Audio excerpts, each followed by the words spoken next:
ഏതെങ്കിലും ഒരു ഹിന്ദുവിന് അവാർഡ് കിട്ടിയതിന് പ്രശ്നം വന്നിട്ടുണ്ട്? മോഹൻലാലിന് അവാർഡ് കിട്ടിയതിന് താഴെ സംഗീക്ക് അവാർഡ് കൊടുത്തെന്ന് കേട്ടിട്ടുണ്ട്. ഇപ്പൊ അടുത്ത് മമ്മൂക്കാക്ക് അവാർഡ് കിട്ടി, ആസിഫ് അലിനൊക്കെ മെൻഷൻ ചെയ്തതിന്റെ ബാക്കിൽ BJP മോശം പാർട്ടി എന്നല്ലേ പറഞ്ഞിട്ടാ? ധ്വജപ്രണാമം അതിൽ നിന്നാണല്ലോ എല്ലാ പ്രശ്നങ്ങളും തുടങ്ങിയത്. നമ്മൾ രാഗി കയ്യുമലേ കിട്ടിയിട്ടുള്ളൂ. അത് മോശമാണോ എന്നുള്ള അറിയില്ല, വേറെ എവിടെയെങ്കിലും കിട്ടുന്നതാണെന്നും അറിയില്ല. നമ്മളെ നാട്ടിൽ ആകെ വികസിച്ച് വളർന്നുകൊണ്ടിരിക്കുന്ന സംഭവം എന്ന് പറയുന്നത് വർഗീയത മാത്രമാണ്. ഇന്ത്യയുടെ ഭരണം ഇന്നും ഒരു തീവ്രവാദ വലിയ മത വോട്ടുകൾക്കനുസൃതമായിട്ടാണ് ഇന്ത്യ എന്നും ഭരിച്ചുകൊണ്ടിരിക്കുന്നത്. BJPയെ ഭയന്ന് തീരുമാനങ്ങൾ എടുക്കുന്ന ആളുകളാണോ? അവരെ ഭയക്കുന്നു എന്ന് പറയല്ല, പക്ഷെ ഒരു രാഷ്ട്രീയ പാർട്ടിയാണ് നിയന്ത്രിക്കുന്നത്. നടന്നുകൊണ്ടിരിക്കുന്ന എല്ലാ പ്രശ്നങ്ങൾക്കും മുന്നിൽ മതമാണ്. ഇതിൽ ഒരു ബിഷപ്പ് എന്ന ക്യാരക്ടറുണ്ട്, കത്തോലിക്ക, അതായത് കല്യാണം കഴിക്കാൻ പറ്റാത്ത വിഭാഗത്തിലെ ഒരു ബിഷപ്പ് കത്തോലിക്ക ഉള്ളത്. ഞങ്ങളിൽ അതല്ല, ജാക്കോബേറ്റാണ്. ഒക്ടോബർ 3-ാം തീയതി കത്തോലിക്ക സഭയിൽ നിന്ന് ഒരു ലെറ്റർ സെൻസർ ബോർഡിന് പോയിട്ടുണ്ട്. അങ്ങനെ 3-ാം തീയതി ഒരു സെൻസർ ബോർഡിലേക്ക് ഒരു ലെറ്റർ പോകണമെങ്കിൽ ഈ സിനിമ ഇവരെ എവിടുന്ന് കണ്ടു?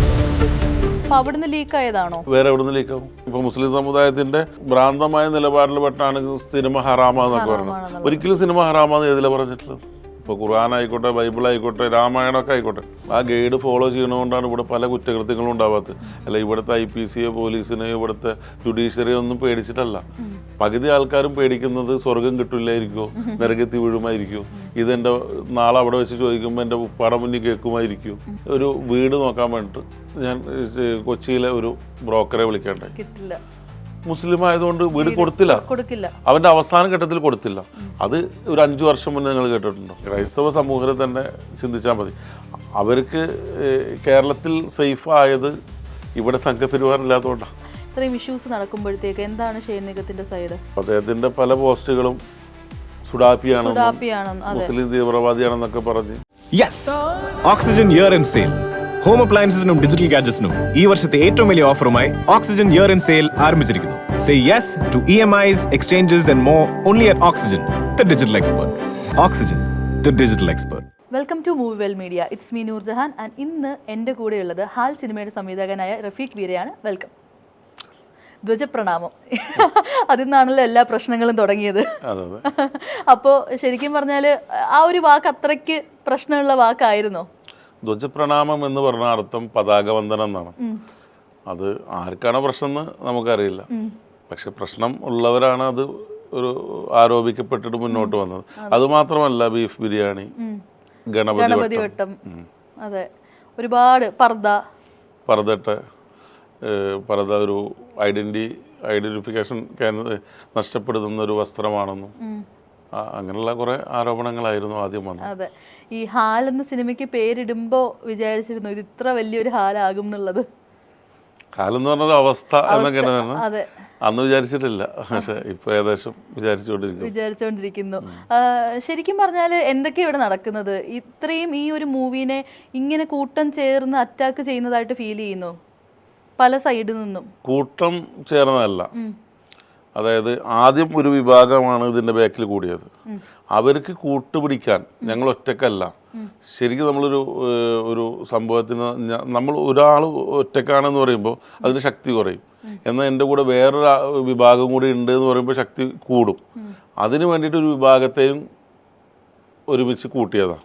അല്ലെങ്കിൽ കത്തോലിക്ക കോൺഗ്രസ് എന്ന് പറയുന്ന ആ ഒരു വിഭാഗം താമരശ്ശേരി ബിഷപ്പിനെ അവഹേളിച്ചു എന്ന് പറഞ്ഞിട്ട് അവരെങ്ങനെ കണ്ടു സിനിമ? അത് ഇവരെങ്ങനെയാ കാണുന്നത്? അതാണ് എല്ലാവർക്കും ഞാൻ ചോദിക്കുന്നത്. നമ്മളെ ഫസ്റ്റ് സിനിമ ഇറങ്ങി, ഫസ്റ്റ് ഷോ റിലീസായി, ജനങ്ങൾ കണ്ട് അതിൽ ഒരു മതത്തെയോ ഒരു മതവിഭാഗത്തെയോ ഒരു നേതാവിനെയോ നമ്മൾ അവഹേളിക്കുന്നുണ്ട് എന്ന് അവർക്ക് ഉറപ്പായാൽ പിറ്റത്തെ ദിവസം അല്ലെങ്കിൽ അടുത്ത ദിവസം അവർക്ക് എല്ലാം കോടതി പോവാം, നമുക്ക് ആർക്കും പോവാം. ഇത് മൂന്നാമതോ അല്ലെങ്കിൽ രണ്ടാമതൊരാൾ കാണാൻ ഇടയില്ലാത്തൊരു ഫയൽ നമ്മളൊരു സ്വതന്ത്ര കമ്മിറ്റിക്ക് മുൻപാകെ അവതരിപ്പിക്കുന്നു. ആ കമ്മിറ്റിയുടെ മെമ്പർമാരുടെ ബൈലോ പോലും അല്ലെങ്കിൽ അവരുടെ അഫിഡവിറ്റ് പോലും ഞങ്ങൾ സ്വന്തമായി കണ്ടുകൊള്ളാം, വേറെ ആൾക്ക് ഇത് അറിയിക്കില്ല എന്നുള്ളതാണ്. ഈ സിനിമയുടെ പ്രിവ്യൂ ഷോ കഴിഞ്ഞാൽ ഞങ്ങൾ തന്നെ അതിൻ്റെ ഓപ്പറേറ്റർ റൂമിൽ കയറി ഇതിൻ്റെ ഡയറക്ടറോ അല്ലെങ്കിൽ പ്രൊഡ്യൂസറോ അത് ഡിലീറ്റ് ചെയ്ത് ആ കണ്ടന്റ് അവസാനിപ്പിക്കണം എന്നാണ് അതിൻ്റെ ഒരു റൂള്. അങ്ങനെ ചെയ്തിരുന്നു. അത് പ്രകാരം കാണിച്ചിട്ടുള്ളൊരു സിനിമ. ആ സിനിമയുടെ ഒരു 1-ാം തീയതിയാണ് ഞങ്ങൾക്ക് മുംബൈയിൽ സെൻസറിങ്ങിൻ്റെ. ഏത് മാസം? ഒക്ടോബർ 1-ാം തീയതി. സെപ്റ്റംബർ മുതൽ തുടങ്ങിയതാണ്, അതിലേക്ക് പിന്നെ വരാം. ഒക്ടോബർ 1-ാം തീയതി നമ്മൾ കാണിച്ചിട്ടുള്ള ഒരു മുംബൈയിലോട്ട് കാണിച്ചിട്ടുള്ള 10-ാം തീയതിയാണ് ഇവിടെ നടന്നത്. അതിൻ്റെ ബാക്കിൽ ഒരുപാട് ഗൂഢാലോചനകളുണ്ട്, പിന്നെ പറയാം. ഈ ഒക്ടോബർ 1-ാം തീയതി ഞങ്ങൾ ഒരു പ്രിവ്യൂ കഴിഞ്ഞു. ഞങ്ങളോട് പറഞ്ഞു 7 വർക്കിംഗ് ഡേയ്സിനുള്ളിൽ തീരുമാനം അറിയിക്കാം എത്ര കട്ടുകളാണെന്നുള്ളത്. പക്ഷെ ഞങ്ങൾ അവിടെ തന്നെ പറഞ്ഞിരുന്നു, നിങ്ങൾ എന്തോ ഇതിൽ ഒളിച്ചു കടത്താൻ ശ്രമിച്ചു എന്ന് പറഞ്ഞു. അതായത് ഒരു അജണ്ട നമുക്കുണ്ടെന്നാണോ? അതെ അതെ. അപ്പോൾ എന്തോ എന്ന് വെച്ചാൽ എന്താണെന്ന് ഉറപ്പിക്കാൻ അവർക്ക് അറിയില്ല, എന്തോ ഉണ്ട്. അപ്പോൾ അത് ആ സമയത്ത് ഒരു ചർച്ച അവിടെ ഉണ്ട്. ഞങ്ങൾ വന്ന് 6-ാം തീയതി വരെ ഞങ്ങൾക്ക് ഒരു റിപ്ലൈയും കിട്ടിയിട്ടില്ല. 6-ാം തീയതി രാത്രി വൈകുന്നേരത്തുമാണ് ഞങ്ങളുടെ സിസ്റ്റത്തിൽ യൂസർ ഐ ഡി പാസ്വേഡ് വെച്ചിട്ടൊരു പോർട്ടലുണ്ട്. അതിൽ ചെക്ക് ചെയ്യുമ്പോൾ ഞങ്ങൾക്ക് അറിയാൻ കഴിയുന്നത് നമ്മളെ സിനിമക്ക് എ സർട്ടിഫിക്കറ്റ് ആണ്, അതും ഇത്രയും പറയപ്പെടുന്ന കട്ടുകൾക്ക് എഴുതിയിട്ടാണ് ഈ എ സർട്ടിഫിക്കറ്റ് ലഭിക്കുക എന്ന് പറഞ്ഞിട്ട് ആ കട്ടുകളിലെ ഡീറ്റെയിൽ അനുസരിച്ചിട്ടുള്ള ഒരു നോട്ടീസും കൂടി അവരിറക്കി. ഈ എ സർട്ടിഫിക്കറ്റ് കൊടുക്കാൻ മാത്രം ഇതിനകത്ത് എന്താണ് അഡൽട്ട്സ് ഓൺലി കണ്ടന്റ്സുകൾ ഉണ്ടോ? അതായത് സെക്ഷുവൽ ആയിട്ടുള്ള സീൻസോ അല്ലെങ്കിൽ ക്രൈമോ ബ്ലഡോ ഒന്നുമില്ല? അതാണ് ബഹുമാനപ്പെട്ട കോടതി പറയുന്നത്. എന്തുകൊണ്ട് ഈ സിനിമയ്ക്ക് എ സർട്ടിഫിക്കറ്റ് കൊടുക്കണമെന്ന് നിങ്ങൾ പറഞ്ഞു. സെൻസർ ബോർഡിനാണ് ഒരു സിനിമയുടെ പ്രദർശനാനുമതി കൊടുക്കാനും നിഷേധിക്കാനുള്ള അധികാരം. അവർക്ക് തന്നെയാണ് ഇതിൻ്റെ സർട്ടിഫിക്കേഷൻ എ ആണോ യു ആണോ 16+ ആണോ എന്നുള്ള അധികാരം. പക്ഷേ ആ അധികാരം ദുരുപയോഗം ചെയ്യരുത്. ഒരു വ്യക്തിക്ക് വേണ്ടിയോ പാർട്ടിക്ക് വേണ്ടിയിട്ടോ മതത്തിന് വേണ്ടിയിട്ടോ നിങ്ങൾ ആ അധികാരം ദുരുപയോഗം ചെയ്യരുതെന്ന് ഹൈക്കോടതി വ്യക്തമായി താക്കീത്. അത് നമ്മൾ പറഞ്ഞു വന്ന ആ ഒരു ഗൂഢാലോചന ഈ 1-ാം തീയതി സെൻസറിങ്ങിൻ്റെ ഷോ പ്രിവ്യൂ കഴിഞ്ഞ് ഞങ്ങൾക്ക് ഇതിൽ ഇത്ര കട്ടുകളുണ്ടെന്ന് അറിയുന്നത് 7-ാം തീയതിയാണ്. 6-ാം തീയതി നൈറ്റ് ഈ കേരളത്തിലത്തെ ഒരു മാധ്യമം പോലും ഇങ്ങനൊരു ഇഷ്യൂ അല്ലെങ്കിൽ ഒരു വിഷയം നടക്കുന്നുണ്ടെന്ന് റിപ്പോർട്ട് ഫസ്റ്റ് ചെയ്തിട്ടുള്ളത് ഒക്ടോബർ 7 മോർണിംഗിനാണ്. ഒക്ടോബർ 3-ാം തീയതി കത്തോലിക്ക സഭയിൽ നിന്ന് ഒരു ലെറ്റർ സെൻസർ ബോർഡിന് പോയിട്ടുണ്ട്. അപ്പോൾ ഈ സെൻസർ ബോർഡിന് ഈ സിനിമ പുറത്തിറക്കരുത് പറഞ്ഞിട്ട്. അപ്പോൾ 3-ാം തീയതി ഈ സെൻസർ ബോർഡിലോട്ടൊരു ലെറ്റർ അവർ അയച്ചിട്ട് അതിൻ്റെ പകർപ്പ് ഹൈക്കോടതി കൊടുത്തു. അങ്ങനെ 3-ാം തീയതി ഒരു സെൻസർ ബോർഡിലേക്ക് ഒരു ലെറ്റർ പോകണമെങ്കിൽ ഈ സിനിമ ഇവർ എവിടുന്ന് കണ്ടു? അപ്പോൾ ഈ സെൻസർ ബോർഡിലുള്ളവർ മാത്രമല്ല ഇത് കണ്ടിട്ടുള്ളൂ. അപ്പോൾ അവിടുന്ന് ലീക്ക് ആയതാണോ? വേറെ എവിടുന്ന് ലീക്കാവും? സെൻസർ ബോർഡിൽ നിന്നോ ആണ് ഇത്. അപ്പം സെൻസർ ബോർഡിൽ ഇപ്പോൾ ഇതിന് മുൻപുള്ള കാലം ഇപ്പോൾ കറക്റ്റ് ഒരു അജണ്ടയുണ്ട്. അതായത് അവർക്ക് എഴുതി കൊടുത്തിട്ടുണ്ടായി ഇന്ന അക്ഷരങ്ങൾ പാടില്ല, ഇന്ന കളറുകൾ പാടില്ല, ഇന്ന വാക്കുകൾ പാടില്ല. അപ്പോൾ അതിന് ഞാൻ അവർക്ക് വെച്ചൊരു ഉപാധി ഉണ്ടായിരുന്നു. ഞാൻ അത് കോടതിയിൽ മുന്നോട്ട് പോകാൻ പ്ലാൻ ചെയ്യുന്നുണ്ട്. അത് സ്ക്രിപ്റ്റ് സെൻസറിങ്. ഇപ്പോൾ പുറം രാജ്യങ്ങളിലൊക്കെ നടക്കുന്ന സ്ക്രിപ്റ്റ് സെൻസറിങ് നമ്മളിപ്പോൾ ഇപ്പോൾ ഇന്ത്യ എന്ന രാഷ്ട്രത്തെ ആര് ഭരിക്കുന്നു അല്ലെങ്കിൽ ഇവിടുത്തെ ഭരണഘടനയോട് അനുസരിച്ച് തന്നെ ജീവിക്കാൻ വിശ്വാസവും അതിനനുസരിച്ച് തയ്യാറായിട്ടുള്ള ആൾക്കാരാണല്ലോ. അപ്പോൾ ഇവരുടെ തീരുമാനത്തിന് എതിരെ വന്നാലാണല്ലോ നമ്മളെ കാശും സമയവും എല്ലാം പോകുന്നത്. നമ്മൾ സ്ക്രിപ്റ്റ് ഇപ്പോൾ നമ്മളൊരു 4 പേജുള്ള ഒരു സ്ക്രിപ്റ്റ് തയ്യാറാക്കി ആ സ്ക്രിപ്റ്റ് നമ്മൾ അപ്ലോഡ് ചെയ്ത് അത് ഇവർ വായിച്ചിട്ട് ഇതിൽ ഈ വാക്കുകൾ പറ്റില്ല, ഈ കണ്ടൻറ്റ് പറ്റില്ല, ഈ സബ്ജക്റ്റ് പറ്റില്ല, ഈ രീതി പറ്റില്ല, ഈ കളറ് പറ്റില്ല, ഈ പ്രദേശം പറ്റില്ല എന്ന് പറഞ്ഞാൽ പാടെ ഉപേക്ഷിക്കാം, അല്ലെങ്കിൽ അതിൽ അപ്പം ചേഞ്ച് വരുത്താം. ഇത് നമ്മൾ ഈ ഇത്രയും കാശുകൾ മുടക്കി ഒരുപാട് പേര് കഷ്ടപ്പെട്ടു, ഒരുപാട് പേരുടെ ജീവിതം, ഒരുപാട് പേര് സാമ്പത്തികമായിട്ട് ബുദ്ധിമുട്ടുന്നു, പലരുടെ സ്വപ്നം, അതിൻ്റെ ബാക്കിലെല്ലാം അവസാന ഘട്ടത്തിലെത്തിയിട്ട് സെൻസർ ബോർഡ് കത്രിക വെക്കുമ്പോൾ എല്ലാവരുടെയും ഒരുപാട് പേരുടെ അധ്വാനത്തിൻ്റെ ഒരു ഭാഗമാണല്ലോ ഇത്. അതെ, ഒരുപാട് പേര് നിരാശപ്പെടുന്നു, ഒരുപാട് പേര് പ്രശ്നത്തിലോട്ട് പോകുന്നു. ഈ വ്യവസായം തന്നെ പാതി വഴി നിൽക്കുന്ന ഒരു അവസ്ഥയിലോട്ട് ഇപ്പം എൻ്റെ അറിവിൽ ഒരുപാട് പേര് സെൻസർ ബോർഡിന് പേടിച്ച് സിനിമ എടുക്കാത്തവരുണ്ട്. അത് പബ്ലിക്കായിട്ട് പറഞ്ഞ നമ്മളെ വെട്രിമാരൻ സാറ് അവരെല്ലാം പറഞ്ഞു ഞാൻ സിനിമ നിർമ്മാണം നിർത്തി വെക്കുകയാണ്. ഇപ്പം ജാനകി സ്റ്റേറ്റ് ഓഫ് കേരള JSKയുടെ ആണെങ്കിലും ജാനകി എന്നുള്ള പേര് വരെ പ്രോബ്ലം ആയില്ലേ? അത് അപ്പോൾ നമുക്കൊരു പേര് പോലും യൂസ് ചെയ്യാൻ പറ്റില്ല എന്നുള്ളൊരു. ഇപ്പോൾ അവിഹിതത്തിനകത്താണെങ്കിൽ സീത എന്നുള്ള പേര്. അപ്പൊ ഒരുപാട് പേര് ഈ ഒരു പ്രശ്നം കൊണ്ട് ഒരുപാട് അനുഭവിക്കുന്നുണ്ട്. നമുക്കൊരു ഡയറക്ടറിനാണെങ്കിലും ഒരു സ്ക്രിപ്റ്റ് റൈറ്ററിനാണെങ്കിലും ആ ഒരു അവരുടെ ആർട്ടിനോട് ഒരു ഫ്രീഡം കിട്ടാത്തൊരവസ്ഥ. മതേതര രാഷ്ട്രമായിട്ടോ അല്ലെങ്കിൽ ഇന്ത്യ മാറിക്കഴിഞ്ഞു എന്ന് പറഞ്ഞാൽ ഇവിടെ ഇനിയുള്ള കാലഘട്ടത്തിൽ കലാകാരന്മാർക്കൊന്നും ഒരു ആവിഷ്കാര സ്വാതന്ത്ര്യം ഉണ്ടാവില്ല. കാരണം ഒരു ക്യാരക്ടറിന് പേരുണ്ടെങ്കിൽ പോലും ഇനി ആർക്കും ഇല്ലാത്ത പേര് ക്ലാക്ലി അല്ലെങ്കിൽ നമ്പർ 2 അങ്ങനെയൊക്കെ ആയിരിക്കും നല്ലത്. കാരണം നമ്പർ 2 പള്ളിയിൽ പോയി ആർക്കെങ്കിലും പ്രശ്നമുണ്ടോ? ഇതുവരെ ഇപ്പോൾ ഉള്ള ദൈവങ്ങളെ ലിസ്റ്റ് എടുക്കുക, ആ ദൈവങ്ങളുടെ ഒരു പേരും പറയരുത്. അങ്ങനത്തെ ഒരു ദേവാലയത്തിൽ നമ്പർ 2 പോയി, എന്നിട്ട് അവിടുത്തെ വിഗ്രഹ പള്ളി എന്താ വെച്ചാൽ തച്ചുടച്ചു, ആർക്കും പ്രശ്നം ഉണ്ടാവില്ല. ഞാൻ ചോദിക്കട്ടെ, ഇപ്പം ഈ കത്തോലിക്ക കോൺഗ്രസ് ഹർജി കൊടുത്തിരുന്നല്ലോ, അതായത് ഈ പറഞ്ഞ താമരശ്ശേരി ബിഷപ്പിനെ അവഹേളിക്കുന്നുള്ള കാര്യം ശരിക്കും നമ്മുടെ മൂവിയിൽ അങ്ങനെ ഒരു ബിഷപ്പിനെ അവഹേളിക്കുന്നതായിട്ടുണ്ടോ? ഒരിക്കലുമില്ല. അത് ബഹുമാനപ്പെട്ട ഹൈക്കോടതി കണ്ട് വിലയിരുത്തിയാണല്ലോ. ഇതിൽ ഒരു ബിഷപ്പ് പറഞ്ഞ ക്യാരക്ടറുണ്ട്. താമരശ്ശേരി ബിഷപ്പിൻ്റെ അവർ കത്തോലിക്ക, അതായത് കല്യാണം കഴിക്കാൻ പറ്റാത്ത വിഭാഗത്തിലെ ഒരു ബിഷപ്പ് കത്തോലിക്ക ഉള്ളത്. ഞങ്ങളിൽ അതല്ല, യാക്കോബേറ്റാണ്. കല്യാണം കഴിക്കാൻ പറ്റുന്ന അതിലത്തെ ഒരു അച്ഛൻ്റെ മുകളിലൊരു ലവ് ആണ് സിനിമ ഉടനെല്ലാം പറയുന്നത്. അതുപോലും ഏറ്റെടുക്കാൻ തയ്യാറായി നിൽക്കുക ഞങ്ങൾ തന്നെ. അപ്പോൾ അങ്ങനത്തെ വിഭാഗമല്ല. അതിലൊരു ചെറിയൊരു മിസ്അണ്ടർസ്റ്റാൻഡിങ് ഉണ്ടായിരുന്നത് വെച്ചാൽ താമരശ്ശേരി ബിഷപ്പ് ഹൗസ് കാണിക്കുന്നു എന്നുള്ള അതുപോലത്തെ ഒരു ബിൽഡിംഗ് ഉണ്ടായിരുന്നു. അത് മാറ്റിയോ? അത് കോടതിയുടെ ഉത്തരവ് പ്രകാരമൊന്നുമല്ല, അല്ലാതെ തന്നെ ഞാൻ മാറ്റിയത്. ഒരു പ്രശ്നം വേണ്ടെന്നുള്ള രീതിയിൽ അല്ല. ഒരുപാട് ഭംഗിയുള്ള ഈ ലോകത്താണല്ലോ നമ്മൾ ജീവിക്കുന്നത്. ഭയങ്കര വിശാലമായിട്ടുള്ള ഒരു ബിൽഡിങ്ങോ അല്ലെങ്കിൽ ഒരു ഏരിയയോ അല്ലെങ്കിൽ ഒരു ഇത് മാത്രമല്ലല്ലോ. അത് പ്രൈവറ്റ് പ്രോപ്പർട്ടി ആയതുകൊണ്ട് നമുക്ക് ഇഷ്ടമായ പ്രൈവറ്റ് പ്രോപ്പർട്ടികൾ വേറെ കിട്ടണമല്ലേ. നമ്മൾ ആരെയും അവഹേളിക്കാനോ അല്ലെ താമരശ്ശേരി ബിഷപ്പ് എന്നതിൽ മെൻഷൻ ചെയ്യുന്ന ഒന്നുമില്ല. എവിടെ പോകുന്നു ഇവർ മറ്റേ വലയിട്ട് പിടിച്ചിട്ട് ഞങ്ങളാന്ന് പറഞ്ഞ് മുന്നോട്ട് വരുന്നു. അപ്പോൾ ഈ ശരിക്കും പറഞ്ഞാൽ ഈ ഇങ്ങനെ ഓരോരുത്തർ ഓരോ ഇഷ്യൂസായിട്ട് ഇങ്ങനെ വന്നുകൊണ്ടിരിക്കുന്നത് ഈ സിനിമ ഒരിക്കലും പുറത്തിറങ്ങരുത്, എത്തരുതെന്നുള്ള ഒരു അജണ്ടയോട് കൂടിയാണ്. അല്ല, ഇവരുടെയൊക്കെ ആവശ്യം ഈ സിനിമ പുറം കാണിക്കരുത്. അതിൻ്റെ ഏറ്റവും വലിയൊരു സംഭവം എന്ന് വെച്ചാൽ ഇപ്പം ഈ നടന്നുകൊണ്ടിരിക്കുന്ന എല്ലാ പ്രശ്നങ്ങൾക്കും മുന്നിൽ മതമാണ്. അപ്പം നമ്മളെ സിനിമ കണ്ടുകൊണ്ട് ലോകം മാറ്റിമറിക്കാമെന്നോ ഒരു സമൂഹത്തിനെ മാറ്റിമറിക്കാമെന്ന് ഞങ്ങൾക്കൊരു ഉദ്ദേശമില്ല. ഒന്ന് ക്രിയേറ്റിവിറ്റി ആയിട്ടൊരു സംഭവം എടുക്കുമ്പോൾ നമ്മളുടെ മനസ്സിനൊരു സംതൃപ്തി കിട്ടണം. പിന്നെ അത് കണ്ടൊരു 10 പേര് ഒരു വെള്ളിയാഴ്ച ഫസ്റ്റ് ഷോക്ക് തീരുമാനിക്കുക അത് ഹിറ്റാണോ ഹിറ്റല്ലേ. നമ്മൾ എന്ത് പറയാൻ ഉദ്ദേശിച്ചാലും ചിലപ്പോൾ 12 പേര് കണ്ടിട്ട് അവസാനിക്കും. അതാണ് സിനിമ. ചിലപ്പോഴാണ് അത് കൂടുതൽ ആളുകൾ കണ്ടിട്ട് ബോധവാന്മാരാവുള്ളൂ. ഒരു സിനിമ കണ്ടിട്ട് ഒരാൾ ഭയങ്കരമായിട്ട് ബോധവാന്മാരായി ആ രീതിയിൽ ജീവിച്ചെന്നൊന്നും ഒരിക്കലും പറയാൻ പറ്റില്ല. അങ്ങനെ എന്തോരം സിനിമകൾ ഇവിടെ ഉണ്ട്. ക്രൈം ചെയ്യുന്നുണ്ട്. ഒരു കാലഘട്ടങ്ങൾ ക്രൈം സീരീസ് സിനിമകൾ മാത്രം വിജയിച്ചിരുന്നു. അത് കഴിഞ്ഞെങ്കിൽ ലവ് ട്രാക്ക് മാത്രമായി, പിന്നെ ഡ്രാമാറ്റിക്കായി. അപ്പോൾ ഇതെല്ലാം ഓരോ കാലഘട്ടങ്ങളിലും ഓരോ സിനിമ ജനങ്ങൾ സ്വീകരിക്കും. അവരുടെ ആസ്വാദന രീതിക്കനുസരിച്ചിട്ട് അവർ വിരസത വരുമ്പോൾ ആ ഒരു ടോപ്പിക്ക് അവർ മാറ്റും. അല്ലാതെ ഒരു സിനിമ കണ്ടുകൊണ്ട് ആരും ഇവിടെ മോശക്കാരനാവണം നല്ലവനാവണം എനിക്ക് പറയാം. പക്ഷെ നമ്മൾ സിനിമ പറയപ്പെടുന്നത് നിങ്ങൾ ആരെ വേണമെങ്കിലും സ്നേഹിച്ചു, ആ സ്നേഹം കൊണ്ട് അവരുടെ മാതാപിതാക്കളെയോ അവരുടെ സമൂഹത്തിനെയോ ഒന്നും ഒറ്റപ്പെടുത്താതെ അതേ മതത്തിൽ നിന്നുകൊണ്ട് പ്രണയിക്കൂ, അതേ മതത്തിൽ നിന്നുകൊണ്ട് ജീവിക്കൂ. ഒരു വീട്ടിൽ 2 മതമായ എന്താ പ്രശ്നം?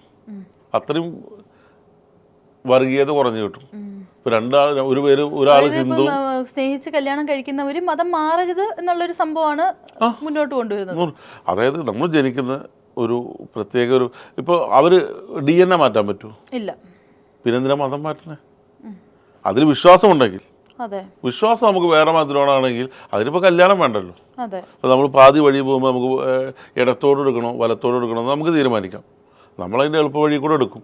അതുപോലെ മതത്തിനെ ആകർഷിച്ചിട്ടോ മതം ആകർഷിച്ചിട്ട് ആർക്കു വേണമെങ്കിൽ മതം മാറാം. അതിനുള്ള സ്വാതന്ത്ര്യം ഇന്ത്യൻ ഭരണഘടന കൊടുക്കുന്നുണ്ട്. ഞങ്ങൾ പറയുന്നത് എന്താ വെച്ചാൽ കല്യാണം കഴിക്കാൻ വേണ്ടിയിട്ട് സ്നേഹിക്കപ്പെടാൻ വേണ്ടിയിട്ട് സ്നേഹത്തിൻ്റെ പരിപൂർണതയിൽ എത്താൻ വേണ്ടിയിട്ട് നമ്മൾ പഴയ മതമോ അല്ലെങ്കിൽ നിർബന്ധപൂർവ്വം മതമാറ്റമോ ആവശ്യമില്ല, ചെയ്യരുത് എന്നാണ് നമ്മൾ പറയുന്നത്. ഞാൻ ചോദിക്കട്ടെ, ഇപ്പോൾ ഈ മതം മാറാ, ഇപ്പോൾ തട്ടത്തിൻ മറയത്ത് അതിനകത്ത് ഒരു ഹിന്ദു മുസ്ലിം പെൺകുട്ടിയുടെ പ്രണയമാണ് കാണിക്കുന്നത്. അതിനകത്ത് അവസാനം ആ തട്ടം വീണ്ടും ഇട്ട് കൊടുപ്പിക്കുക നമ്മൾ കാണുന്നത്. അതുപോലെ ഒരുപാട് നമ്മൾ സിനിമകൾ കണ്ടിട്ടുണ്ട് ഇതേപോലെ 2 മതമുള്ള ആളുകൾ സ്നേഹിക്കുന്നതും കല്യാണം കഴിക്കുന്നതും ജീവിക്കുന്നതും. അവിടെ ഒന്നും ഇല്ലാത്ത പ്രശ്നം എന്തുകൊണ്ടാണ് ഹാലിൽ വന്നത്? അല്ല അത് ഇത് പുറത്തേക്ക് ഇറക്കിപ്പോൾ വിടുന്നൊരു മെസ്സേജ് ഉണ്ട്. ആ മെസ്സേജ് അന്നുണ്ടായിരുന്ന കാലഘട്ടമല്ല ഇന്ന്. അന്നത്തെ കാലഘട്ടത്തിൽ ഒരു സിനിമ എടുക്കാൻ പറ്റില്ല. ഓരോ ദിവസം നമ്മളെ നാട്ടിൽ ആകെ വികസിച്ച് വളർന്നുകൊണ്ടിരിക്കുന്ന സംഭവം എന്ന് പറഞ്ഞാൽ വർഗീയത മാത്രമാണ്. നമ്മൾ അന്ന് കണ്ടിരുന്ന ഒരുപാട് കാര്യങ്ങൾ ഇന്ന് കാണാൻ കഴിയില്ല. അന്ന് ജീവിച്ച ചുറ്റുപാടല്ല. എന്തിനു പറയുന്നത്, ഇപ്പോൾ അടുത്ത ദിവസം ഞാൻ ഒരു മതത്തിൽ അമിതമായി വിശ്വസിക്കാത്തോ അല്ലെങ്കിൽ ജനിച്ച മതത്തിനെ കുറ്റം പറയാത്ത ആളാണ്. എന്നാൽ ഞാൻ ഭയങ്കരമായിട്ട് മതവിശ്വാസിയല്ല അല്ല. സത്യം പറഞ്ഞാൽ മതപരമായിട്ടുള്ള കാര്യങ്ങളൊക്കെ വളരെ കുറവാണ്. ഞാൻ കഴിഞ്ഞ ദിവസം നമ്മളൊരു സുഹൃത്തിന്, ഇത് ഇവിടെ പറയേണ്ട ടോപ്പിക്കല്ല, ഒരു വീട് നോക്കാൻ വേണ്ടിയിട്ട് ഞാൻ കൊച്ചിയിലെ ഒരു ബ്രോക്കറെ വിളിക്കേണ്ടായി. കിട്ടില്ല, മുസ്ലിം ആയതുകൊണ്ട് വീട് കൊടുത്തില്ല. അവൻ്റെ അവസാന ഘട്ടത്തിൽ കൊടുത്തില്ല. അത് ഒരു 5 വർഷം മുന്നേ നിങ്ങൾ കേട്ടിട്ടുണ്ടോ? അതിൻ്റെ അർത്ഥം ഇവിടെ വർഗീയത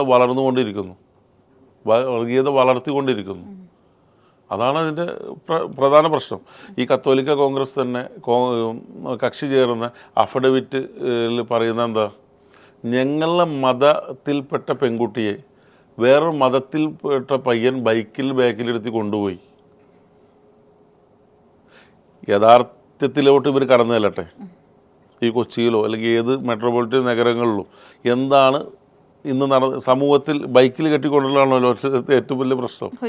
അതിനപ്പുറത്തുള്ള പല മതക്കാരും നടക്കുന്നില്ലേ? അല്ല, ഒരു ഫ്രണ്ട്ഷിപ്പിലോ അല്ലെങ്കിൽ സ്നേഹിക്കുമ്പോഴോ മതം നോക്കുന്നുണ്ടോ എനിക്കറിയില്ല. അത് ഇപ്പോഴത്തെ വളർന്നു വരുന്ന തലമുറ ഇല്ല. ഇതിന്റെ ബാക്കിൽ ഇന്നും നിയന്ത്രിക്കുന്നത് 60, 70, 80, 90 വയസ്സുള്ളവരല്ലേ. ഇവരുടെയൊക്കെ നേതാക്കന്മാരെന്ന് പറഞ്ഞാൽ ആരാ? അവർ 2K കിഡ്സ് ഒന്നല്ല, അവർ 50 കിഡ്സാ. അതായത് അവർ 80, 90 വയസ്സായവർ. അവർക്ക് അവരുടെ കാലഘട്ടം കഴിഞ്ഞു, എല്ലാ കാലഘട്ടം കഴിഞ്ഞു. അപ്പോൾ ഇപ്പോഴത്തെ ഈ തലമുറ എങ്ങനെയെങ്കിലും ഒന്ന് തിരിച്ചു പിടിച്ചാലേ വർഗീയത നിലനിൽക്കുള്ളൂ.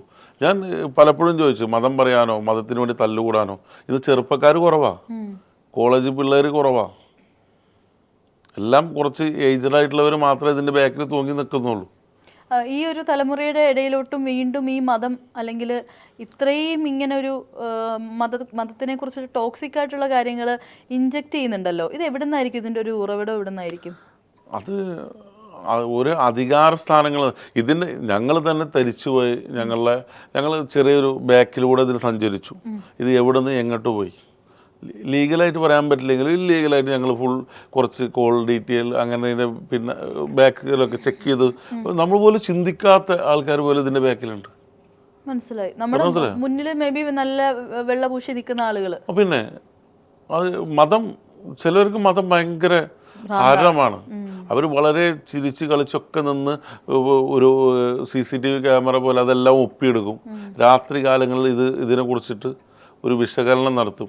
എന്നിട്ട് അവരുടെ മൈൻഡിലൂടെ കാണുന്നതെല്ലാം മതവെറിയിലോട്ട് തിരിക്കും. എന്നിട്ട് ഇപ്പുറത്തുള്ള വർഗീയവാദികൾക്ക് ഒറ്റുകൊടുക്കും. ഇങ്ങനൊരു സംഭവം വരേണ്ട, ഇതേപോലെ ഒന്ന് വരേണ്ട, അതിനെ എതിർക്കണം, ഇതേപോലെ. അങ്ങനെ അവർ എല്ലാം പറയുന്നത് ഒരു ഞങ്ങൾക്ക് വ്യക്തമായ സോഴ്സിൽ നിന്ന് വിവരം കിട്ടി. അതെ. ഈ ഒരു സിനിമയുടെ ഡയറക്ടർ ആണെങ്കിലും പ്രൊഡ്യൂസർ ആണെങ്കിലും റൈറ്റർ ആണെങ്കിലും ഈവൻ ഷെയ്ൻ നിഗോ ആണെങ്കിലും നിങ്ങളുടെയൊക്കെ പേരുകൾ കൂടി ഒരു പ്രോബ്ലം ആയിട്ട് പലർക്കും തോന്നാറുണ്ട്. ഒരിക്കലുമില്ല. ഇതിൽ പ്രൊഡ്യൂസറിൽ പ്രധാന ആളെന്ന് പറഞ്ഞാൽ കാശ് മുടക്കിയ ജൂബി തോമസാ, ഒരു ക്രിസ്ത്യ സമൂഹത്തിലുള്ള ഒരാളാണ്. പിന്നെ ഇതിൽ ഞാൻ മുഹമ്മദ് റഫീഖ് വീരാന്ന് അങ്ങനെ നെയിമായിട്ടൊന്നും വന്നതല്ല, യാദർശികമായിട്ട്. സിനിമക്ക് അങ്ങനെ നമ്മൾ കുലുക്കിയെടുക്കുന്ന പോലെയാണ്. ആരൊക്കെ വീഴുന്നുള്ളത് അപ്പോഴേ അറിയുള്ളൂ. നമ്മൾ ഓരോ അവൈലബിലിറ്റി നോക്കിയിട്ടാണ് ഇതൊക്കെ ഇതായിട്ട്. ഒരിക്കലും ഒരു സമുദായമായിട്ട് സിനിമ എടുക്കുന്നതും സിനിമയിലില്ല. കാരണം ഈ പറയുന്ന സമുദായമൊക്കെ ഇപ്പോൾ മുസ്ലിം സമുദായത്തിൻ്റെ ഇപ്പോഴത്തെ നിലപാട് ഒരു ഭ്രാന്തമായ നിലപാടിൽ പെട്ടാണ് സിനിമ ഹറാമാന്നൊക്കെ പറയുന്നത്. ഒരിക്കലും സിനിമ ഹറാമാന്ന് ഏതിലാണ് പറഞ്ഞിട്ടുള്ളത്? മനുഷ്യനായി ജീവിച്ചാൽ തീരാവുന്ന വിഷയം ഇവിടെ ഉള്ളൂ. എല്ലാ മതഗ്രന്ഥങ്ങളും, ഇപ്പോൾ ഖുർആനായിക്കോട്ടെ, ബൈബിളായിക്കോട്ടെ, രാമായണമൊക്കെ ആയിക്കോട്ടെ, എല്ലാം മനുഷ്യൻ്റെ ഡിസിപ്ലിൻ ഗൈഡുകളാണ്. ആ ഗൈഡ് ഫോളോ ചെയ്യണതുകൊണ്ടാണ് ഇവിടെ പല കുറ്റകൃത്യങ്ങളും ഉണ്ടാവാത്തത്. അല്ല ഇവിടുത്തെ IPC പോലീസിനെ ഇവിടുത്തെ ജുഡീഷ്യറി ഒന്നും പേടിച്ചിട്ടല്ല. പകുതി ആൾക്കാരും പേടിക്കുന്നത് സ്വർഗം കിട്ടില്ലായിരിക്കുമോ, നരകത്തി വീഴുമായിരിക്കുമോ, ഇതെൻ്റെ നാളെ അവിടെ വെച്ച് ചോദിക്കുമ്പോൾ എൻ്റെ ഉപ്പാടെ മുന്നിൽ കേൾക്കുമായിരിക്കുമോ എന്നൊക്കെ അറിഞ്ഞുകൊണ്ട് പല കുറ്റകൃത്യങ്ങളും ഇല്ലാതാവണത്. അപ്പോൾ എല്ലാം നിയന്ത്രിക്കുന്നത് മതങ്ങൾ തന്നെയാണ്. അതെ. പക്ഷെ അതിപ്പോൾ വ്യക്തി സ്വാതന്ത്ര്യത്തിലോട്ടും ഇതിലോട്ടും കടന്നു വരുന്നത് അവരവരുടെ മതത്തിൽ ആൾ കുറയുമോ എന്നുള്ള ഭയം. അതെ. ഈ ഒരു സിനിമയുടെ പേര് ഹാലെന്ന് വെച്ച് കഴിഞ്ഞാൽ ഒരു സിറ്റുവേഷൻ, ഒരവസ്ഥ അങ്ങനെയൊക്കെ വേണമെങ്കിൽ പറയാം. ഇതുപോലും അറിയാണ്ട് 2 മീനിങ് ആണെന്ന് പോലും അറിയാണ്ട് പലരും കമന്റ് ഇടുന്നുണ്ട്. എന്നാ പിന്നെ സിനിമയ്ക്ക് ഹലാൽ എന്ന് പേരിട്ടാ പോരായിരുന്നു. കമന്റ് ഹലാൽ എന്ന് പറയുന്നവരുണ്ട്. അതെ, ഹലാൽ എന്ന് പറയുന്നവരുണ്ട്. ഈ ഹലാൽ എന്താണ് ഹാൽ എന്താണെന്ന് പോലും അറിയാതെ അങ്ങനെയും കമന്റ് ഇടുന്ന ആളുകളുണ്ട് അല്ലേ? അങ്ങനെയുള്ളവരോട് എന്താ പറയാനുള്ളത്? അല്ല, അതാണ് ഇതിൽ ഉത്തരം. നമുക്ക് പ്രേക്ഷകർക്ക് നോക്കാനുള്ള ഉത്തരം പറഞ്ഞാൽ കമന്റ് ബോക്സിലുണ്ട്. ഹാലും ഹലാലും തിരിച്ചറിയാത്തവരാണ് ഇതിനെക്കുറിച്ച് എതിർക്കുന്നത്. ഹാലും ഹലാലും തിരിച്ചറിഞ്ഞാലല്ലേ അവർ ബാക്കിയുള്ള വലിയ വിഷയങ്ങളെ കുറിച്ച് തിരിച്ചറിയുള്ളൂ. ഈ ഇങ്ങനെയൊക്കെ പറഞ്ഞ് കമന്റ് ബോക്സിൽ ബഹളം ഉണ്ടാക്കുന്ന ഇപ്പോൾ ഈ ഇന്റർവ്യൂ കാണുമ്പോഴായിരിക്കും മേ ബി പലർക്കും മനസ്സിലാവുന്നത് നിങ്ങളുടെ സിനിമയുടെ ആ ഒരു കോർ ടോപ്പിക്ക് 2 മതങ്ങളിൽപ്പെട്ടവർ കല്യാണം കഴിച്ചു കഴിഞ്ഞാൽ മതം മാറേണ്ട ആവശ്യമില്ലെന്നുള്ളത്. പക്ഷേ എനിക്ക് തോന്നുന്നു ഇവർ ഇത്രയും പുകിലുകൾ ഉണ്ടാക്കുമ്പോഴേക്ക് പലരും വിചാരിക്കുന്നത് നിങ്ങൾ മത തീവ്രവാദമാണ് ഇവിടെ സ്പ്രെഡ് ചെയ്യുന്നത്. ലൈക്ക് ഭയങ്കരമായിട്ടുള്ള ആ മതത്തിനെ സ്പ്രെഡ് ചെയ്ത് മറ്റു മതങ്ങളെ ഇല്ലാതാക്കാൻ നോക്കുകയാണ്. അങ്ങനെയല്ലേ പലരും മനസ്സിലൂടെ പോകുന്നത്? ഇല്ല, ഒരു വിഭാഗം മാത്രമേ ഉണ്ടായിരിക്കുള്ളൂ. പക്ഷെ നല്ല സിനിമയാണെങ്കിൽ എല്ലാവരും കയറി കാണുന്നേ. നമ്മൾ പറയാൻ ഉദ്ദേശിച്ചിട്ടുള്ള നല്ല സിനിമ ഒരാളെ ഭാഗം കൂടിയിട്ട് പോലുമല്ല. അതിൽ സത്യസന്ധമായിട്ടുള്ള ഒരു പ്രണയം സംഭവിക്കുന്നത് എന്താണ്, അതിൻ്റെ ഉത്ഭവം, വളർച്ച, പര്യവസാനം, അതാണ് ഞങ്ങൾ സിനിമയിലൂടെ പറഞ്ഞു പോയിട്ടുള്ളത്. അതിനിടയിൽ കാണുന്ന കാഴ്ചപ്പാടുകളും എതിരിടുന്ന പ്രശ്നങ്ങളും അവർ നേരിടേണ്ടി വന്ന പ്രശ്നങ്ങൾ, അത് തുറന്ന് കാണിക്കുമ്പോൾ ഞങ്ങൾ നേരിടുന്ന പ്രശ്നങ്ങൾ, അതൊക്കെയാണ് ഇപ്പോൾ നടന്നുകൊണ്ടിരിക്കുന്നത്. സിനിമ ഇറങ്ങിയ ഒരു ദിവസം കൊണ്ട് തീരാവുന്ന വിഷയം ഇതിൻ്റെ ബാക്കിലുള്ള ചർച്ചകൾക്കുള്ളൂ. കാരണം പുറത്തിറങ്ങിയ ഫസ്റ്റ് ഷോക്ക് ജനങ്ങൾക്ക് മനസ്സിലാവും ഇതൊരു കുഞ്ഞു സിനിമ, ഇത് ഇത്രയും വിവാദമാക്കേണ്ടതോ ഇത്രയും അവകാശപ്പെടേണ്ടതായിട്ടുള്ള സിനിമയല്ല. ഞങ്ങൾ തന്നെ ഭയങ്കരമായിട്ട് പ്രീപ്ലാൻ ചെയ്തിട്ട് ജനങ്ങളുടെ ഇടയിൽ ഒരു അജണ്ട കുത്തിക്കയറ്റാൻ വേണ്ടി എടുത്തതൊന്നല്ല. കുഞ്ഞു സിനിമ, ഒരു ലവ് സ്റ്റോറി എടുത്തു വെച്ചത്. ആ ലവ് സ്റ്റോറി ഇത്ര വലിയ ചർച്ചയാകുന്ന ഒരു സ്വപ്നത്തിൽ പോലും കരുതിയിട്ടുണ്ടാവില്ല. അതിൻ്റെ ഇടയ്ക്ക് വേറൊരു ക്ലിപ്പിൽ ഞാൻ ഇങ്ങനെ ഒരു സ്റ്റേറ്റ്മെന്റ് കൊടുക്കുന്നത് കണ്ടിട്ടുണ്ടായിരുന്നു. വെട്രിമാരൻ പ്രൊഡക്ഷൻസിലുള്ള മൂവി പ്രൊഡക്ഷൻ കമ്പനി തന്നെ പൂട്ടാനായിട്ടുള്ള റീസൺ ഈ പറയുന്ന പോലെ സെൻസർ ബോർഡ് ഇഷ്യൂ ആണെന്ന്. ശരിക്കും അങ്ങനെയാണോ? അതെ, അവര് ഇതേമാതിരി സെൻസറിന് കൂടുന്ന പ്രശ്നങ്ങളാവുന്നു. ഇപ്പൊ അമീർ ഖാന്റെ പടം, അതിനു മുന്നേ ഒരു സന്തോഷം എന്ന് പറഞ്ഞ പടം, അതിനൊന്നും ഉള്ളടക്കം നമുക്ക് അറിയാൻ പറ്റില്ല. പക്ഷേ രാഷ്ട്രത്തിനെതിരൊക്കെ നിൽക്കുന്ന പടങ്ങളാണെങ്കിൽ ഇറക്കുക തന്നെ ചെയ്യാൻ പാടില്ല. നമ്മൾ ജീവിക്കുന്ന രാഷ്ട്രമാണ് നമുക്ക് ഏറ്റവും വലുത്. മതം പോലും അതിന് ബാക്കിലാണ്. ഇപ്പോൾ ഖുർആനിൽ വരെ അല്ലെങ്കിൽ മുസ്ലിം മതത്തിൽ വരെ പറഞ്ഞ് നിന്റെ രാഷ്ട്രത്തിനനുസരിച്ച് ജീവിക്കാനാണ് പറയുന്നത്. പിന്നെ അത് വ്യാഖ്യാനങ്ങൾ പലതും ഉണ്ടാവുമല്ലോ. ഇപ്പോൾ മലപ്പുറത്തെത്തുമ്പോൾ വേറെ മുസ്ലിം ആയിരിക്കും, തിരുവനന്തപുരത്ത് വേറെ മുസ്ലിം ആയിരിക്കും, സൗദിയിൽ വേറെ മുസ്ലിം. അപ്പോൾ അത് ഓരോ രാജ്യത്തിനനുസരിച്ചല്ലേ ഓരോ നായകന്മാർ ഓരോ മത നേതാക്കളനുസരിച്ചിട്ട് മാറിക്കൊണ്ടിരിക്കുന്നതാണ്. അപ്പോൾ അതൊന്നും ഇതിൽ ബാധിക്കുന്ന വിഷയങ്ങളല്ല. അല്ല, ഈ രാഖി ബ്ലർ ചെയ്യാൻ പറഞ്ഞു. നിങ്ങൾ രാഖിനെ എന്താ മോശമായിട്ട് വല്ലതും ചിത്രീകരിച്ചിട്ടുണ്ടോ? എന്തിനാണ് ഇവർ രാഖി ബ്ലർ ചെയ്യണം? നമ്മൾ രാഖി കയ്യുമ്മലേ കെട്ടിയിട്ടുള്ളൂ. അത് മോശമാണോ എന്നുള്ള അറിയില്ല, വേറെ എവിടെയെങ്കിലും കെട്ടുന്നതെന്നും അറിയില്ല. കയ്യുമ്മ കെട്ടുന്ന കയ്യുമ്മ കെട്ടിയിട്ട്. അപ്പൊ ഈ രാഖി പോലും ഒരുപാട് സിനിമകൾ നമ്മൾ കണ്ടിട്ടുണ്ടല്ലോ കയ്യിൽ രാഖി കെട്ടുന്നതും ഒക്കെ. അവിടെ ഒന്നും ഇല്ലാത്ത പ്രശ്നം. ഇത് ഞാൻ പറഞ്ഞല്ലോ, ഇത് ഓരോ ദിവസം കൂടുന്തോറും ഇതിന്റെ ഒബ്സർവേഷൻ രീതികൾ മാറിക്കൊണ്ടിരിക്കുക. വീണ്ടും വീണ്ടും അപ്പൊ ഇവർക്ക് ഇത് പ്ലേ ചെയ്ത് പുതിയത് കണ്ടുപിടിക്കാൻ മാത്രം ഇവരുടെ കയ്യിലുണ്ടോ? ഞാൻ അതിന്റെ മുന്നേ പറഞ്ഞല്ലോ, എനിക്ക് അങ്ങനെ സംശയമുണ്ട്. കാരണം ഞങ്ങൾ കാണുന്ന സമയത്ത് ആകെ ഒരു പേപ്പറിലാണ് 6 കട്ടുകൾ എഴുതിയിട്ടുള്ളത്. അതിനപ്പുറത്ത് നമുക്ക് പോലും ഓർത്തിരിക്കാൻ പറ്റാത്ത പലതും ഇവർ ഓർക്കുന്നു. അതെ, അപ്പൊ വീണ്ടും അത് ഇട്ട് നോക്കാതെ അവർക്ക് വീണ്ടും അത് കാണാൻ പറ്റില്ലല്ലോ. അങ്ങനെ അറിയില്ല, അതിൻ്റെ ഒരു ഗൂഢാലോചന ഞങ്ങൾ കംപ്ലൈന്റ് കൊടുക്കുമ്പോൾ ചെക്ക് ചെയ്യാവുന്ന ഒരു വിഷയമാണത്. അത് കാര്യമായിട്ട് അത് എടുത്തിട്ടുണ്ടല്ലേ ഞങ്ങൾ. പക്ഷെ ഓരോ ദിവസം തോറും ഇങ്ങനത്തെ ഓരോ കാര്യങ്ങൾ പൊങ്ങി വരുമ്പോൾ ഞങ്ങൾ പോലും ചിന്തിക്കാത്ത കുറെ കാര്യങ്ങൾ അതിൽ വരുന്നു.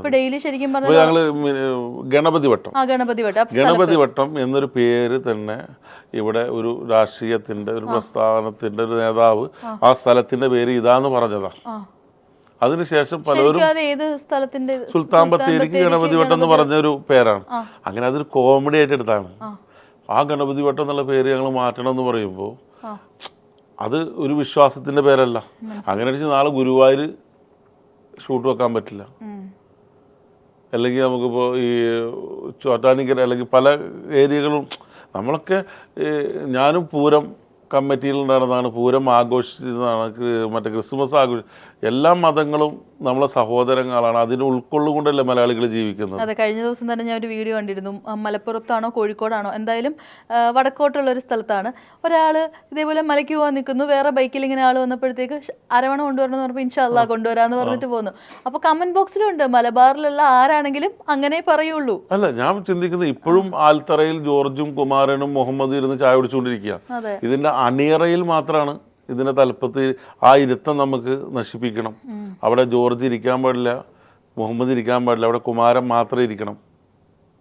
ജോർജും തിരിച്ചങ്ങനെ, അല്ലെങ്കിൽ മുഹമ്മദും തിരിച്ചങ്ങനെ പറയപ്പെടുന്ന ഒരു കാലഘട്ടം അത് വിദൂരമല്ല. കാരണം ഈ കേരളം മാത്രമേ ഇനി ഈ മതത്തിൻ്റെ പേരിൽ തല്ലിക്കാനും മതത്തിൻ്റെ പേരിൽ ഒരു വർഗീയ ചേരിതെരിവുണ്ടാക്കി ഞങ്ങൾ നിങ്ങൾ എന്നുള്ള തീരുമാനം ഇനിയുള്ള കാലഘട്ടങ്ങളിൽ അങ്ങനെ പറ്റും. ഇപ്പോൾ മുസ്ലിം സിനിമ, അതിൽ മുഹമ്മദും ഖദീജയും ഉമ്മുകുൽസും പള്ളിയും നിസ്കാരവും നോമ്പും ഒക്കെ ആയിട്ട് അവസാനിപ്പിക്കുന്നത്.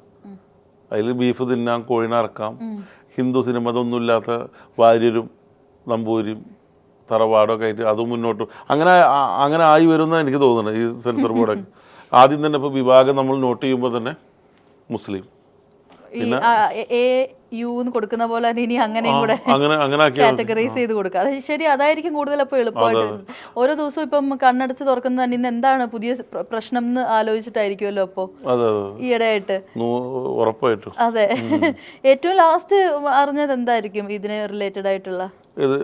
ഇപ്പം നമുക്ക് സെൻസറിൻ്റെ ഓർഡർ കിട്ടി. അതൊരു നമുക്ക് ഒരു ചെറിയ മാറ്റങ്ങളുണ്ട്. ആ മാറ്റങ്ങളും കോടതി തീരുമാനിച്ചതല്ല. നമ്മൾ അഡ്വക്കേറ്റിൻ്റെ ഭാഗത്തു നിന്ന് ഒരു മിസ്റ്റേക്ക് സംഭവിച്ചു.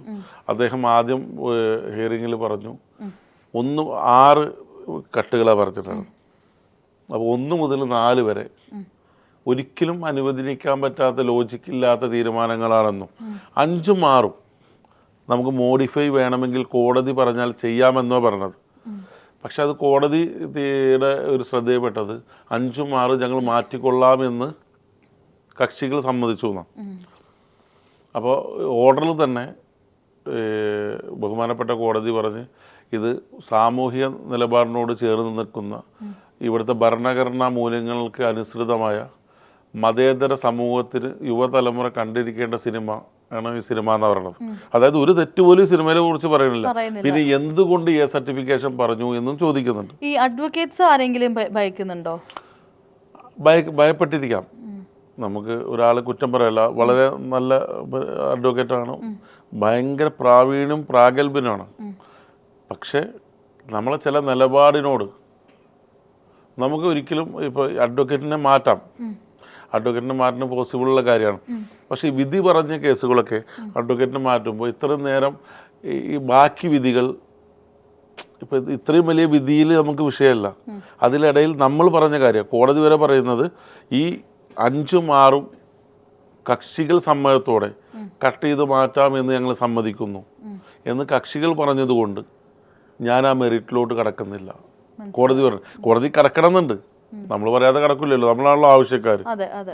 അപ്പോൾ അങ്ങനത്തെ ഒരു വിഷയം നമ്മൾ വേറൊരു വക്കീലിന് കൊടുക്കുമ്പോൾ റിവ്യൂ എന്ന് പറഞ്ഞാൽ ഈ വിധിക്ക് മൊത്തം പുനർനിർണയമായിരിക്കും.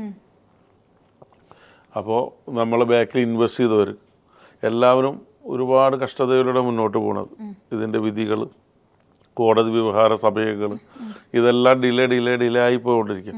അപ്പോൾ ഇനിയും റിവ്യൂ പെറ്റീഷൻ വെച്ചാൽ അത് ഇനിയും ഒരുപാട് കാലം ഇതിൻ്റെ ബാക്കിൽ പോകേണ്ടി വരുമെന്നും മറ്റേ മൊത്തം വിധിയെ അത് ബാധിക്കുമെന്നും എല്ലാം പറഞ്ഞിട്ടാണ് ഇപ്പോൾ ചർച്ചകൾ നടന്നുകൊണ്ടിരിക്കുന്നത്. ഞങ്ങളൊരു തീരുമാനത്തിലോട്ട് എത്തിയിട്ടില്ല. ഈ സെൻസർ ബോർഡിലുള്ള ആളുകൾ എന്താ പറയുക, BJPയെ ഭയന്ന് തീരുമാനങ്ങൾ എടുക്കുന്ന ആളുകളാണോ? അങ്ങനെ തോന്നിയിട്ടുണ്ടോ? അങ്ങനെ ഒരു രാഷ്ട്രീയ പാർട്ടിനെ നമ്മൾ പറഞ്ഞിട്ടോ അല്ലെങ്കിൽ അവരെ ഭയക്കുന്നു എന്ന് പറയാനില്ല. പക്ഷെ ഒരു രാഷ്ട്രീയ പാർട്ടിയാണ് നിയന്ത്രിക്കുന്നത്. അതെ, മനസ്സിലായി. അത് BJP ആവണമെന്നില്ല. BJPയുടെ ഒക്കെ പോഷക സംഘടനകളുണ്ടല്ലോ.